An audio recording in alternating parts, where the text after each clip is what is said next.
Shalom teman-teman dan adik-adik, hari ini kita akan membahas tentang bertemu Tuhan. Nah, dengan tema bertemu Tuhan, Kak Vivi yakin pasti ada kalian yang sudah mulai penasaran, wah bertemu Tuhan itu seperti apa? Atau mungkin ada juga yang ngeri-ngeri sedap, wih bertemu Tuhan ini kayak gimana ya? Yuk kita simak pertanyaan seputar bertemu Tuhan. Pertanyaan pertama, bertemu Tuhan itu seperti apa? Apakah seperti Kak Vivi saat ini? Kak Vivi bisa bicara dengan kameramen, dengan kru yang bertugas. Apakah seperti itu bertemu Tuhan? Bisa jadi. Ada beberapa orang yang diberikan pengalaman seperti itu. Tetapi kebanyakannya kita bertemu Tuhan lewat merasakan kehadirannya.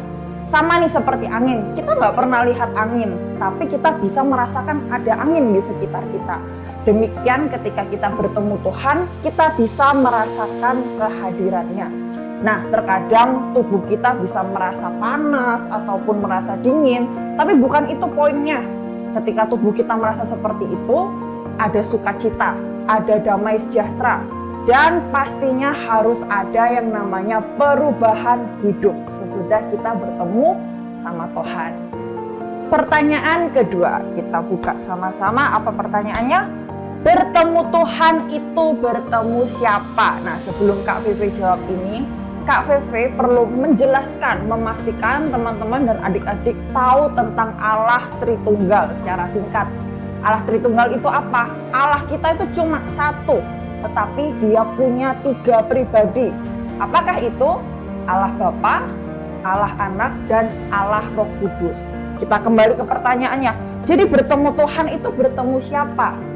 Nah, kita bertemu dan merasakan lawatan dari Roh Kudus. Seperti Yohanes 14 ayat 16, di situ dikatakan sebelum Yesus naik ke surga, dia akan memberikan seorang penolong. Siapakah penolong itu? Penolong itu adalah Roh Kudus. Nah, kemudian tidak menutup kemungkinan juga kita bisa bertemu dengan Allah Anak atau Yesus itu. Nah, seperti kita lihat di YouTube, banyak kesaksian ketika mereka berdoa, mereka bertemu dengan Yesus. Dan di Alkitab ada juga Paulus ketika dia sedang perjalanan ke Damsyik, dia juga bertemu Tuhan loh face to face pada saat itu.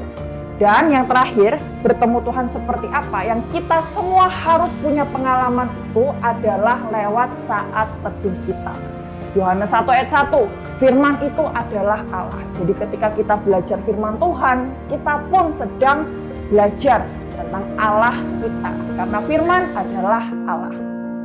Next, pertanyaan ketiga. Bertemu Tuhan itu untuk apa? Yang pasti ketika kita bertemu Tuhan itu ada sukacita, ada damai sejahtera yang gak bisa manusia kasih waktu kita bertemu dengan Tuhan. Seperti Daud di Mazmur 5, di situ dibilang ketika pagi-pagi dia menanti-nantikan Tuhan dan Tuhan hadir, ada perubahan hidup. Yang pasti ketika kita bertemu dengan Tuhan, iman kita pun semakin dikuatkan. Mau kondisi apapun, tantangan sehebat apapun, kita akan kuat seperti Raja Daud. So, bertemu Tuhan itu juga bisa menguatkan iman kita. Ketika kita sedih, kita dihiburkan.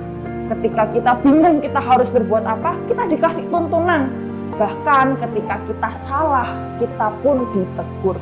Sebenarnya pasti banyak sih manfaat ketika kita bertemu Tuhan, yang pasti itu akan membawa kita ke yang lebih baik.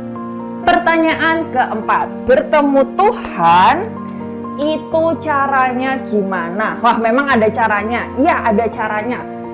Kalau dari Kak Vivi, ada 2 kategori yang harus kita penuhi cara untuk kita bisa bertemu Tuhan. Kategori yang pertama ini sesuatu yang kita usahakan, dan kategori yang kedua ini sesuatu yang selain kita usahakan, di plus kita surrender sama Tuhan, kita berserah sama Tuhan. Kak Vivi akan mulai dari kategori yang pertama, yang kita usahakan. Nah, caranya gimana kita ketemu Tuhan lewat sesuatu yang kita usahakan?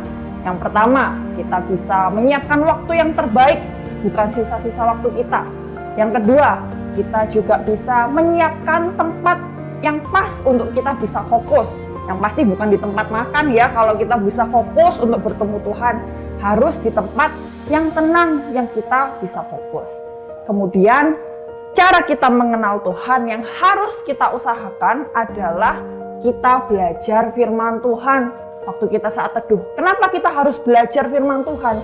Supaya ketika kita bertemu Tuhan, ini nih yang penting. Waktu kita bertemu sama Tuhan, kita itu nggak ngawur, kita nggak sembrono. Kita tahu, oh ini benar Tuhan atau bukan. Jadi kita bisa membedakan, ini benar-benar kita bertemu Tuhan atau kita bertemu yang lain. Kategori yang kedua adalah yang kita usahakan juga, plus kita surrender, kita berserah sama waktunya Tuhan. Itu yang seperti apa? Nah, ketika kita berdoa, kita bisa ngomong sama Tuhan, Tuhan, aku pengen kenal Engkau lebih lagi. Kita juga bisa bilang, Tuhan, ini aku buka hatiku. Tuhan, berkaryalah dalam hidupku. Nah, kata-kata seperti itu, Kak Vivi yakin ketika kita sungguh-sungguh cari Tuhan, kita akan dipuaskan. Pertanyaan yang terakhir seputar bertemu Tuhan. Kita buka bersama-sama. Bertemu Tuhan itu satu kali sajakah seumur hidup? Apakah cuma sekali kita ketemu Tuhan lalu cukup? Nah, dengan tegas Kak Vivi akan katakan tidak cukup satu kali kita ketemu Tuhan. Bahkan ada istilah yang mengatakan bertemu Tuhan setiap hari. Kita perlu berjumpa dengan Tuhan setiap hari. Ya, karena kita waktu bertemu Tuhan itu harus setiap hari. Pertemuan yang pertama itu memang adalah awal kita diubahkan oleh Tuhan. Pertemuan-pertemuan berikutnya kalau ada istilah maintenance, nah sama hubungan kita pun sama Tuhan harus di-maintain lewat bertemu Tuhan setiap hari. Waktu kita ngalamin Tuhan yang pertama kali, gak langsung hidup kita tuh 100% berubah seperti malaikat. Enggak, karena masih ada sisi manusia lama kita. Oleh karena itu, ketika kita bertemu sama Tuhan setiap hari, hidup kita perlahan-perlahan akan diubahkan. Nah, sekian adalah pertanyaan dan jawaban seputar bertemu dengan Tuhan. Jika teman-teman punya pertanyaan lebih lanjut mengenai bertemu Tuhan, teman-teman dapat DM ataupun follow Instagram nextgen.surabaya atau @theerogenerations. Tuhan Yesus memberkati.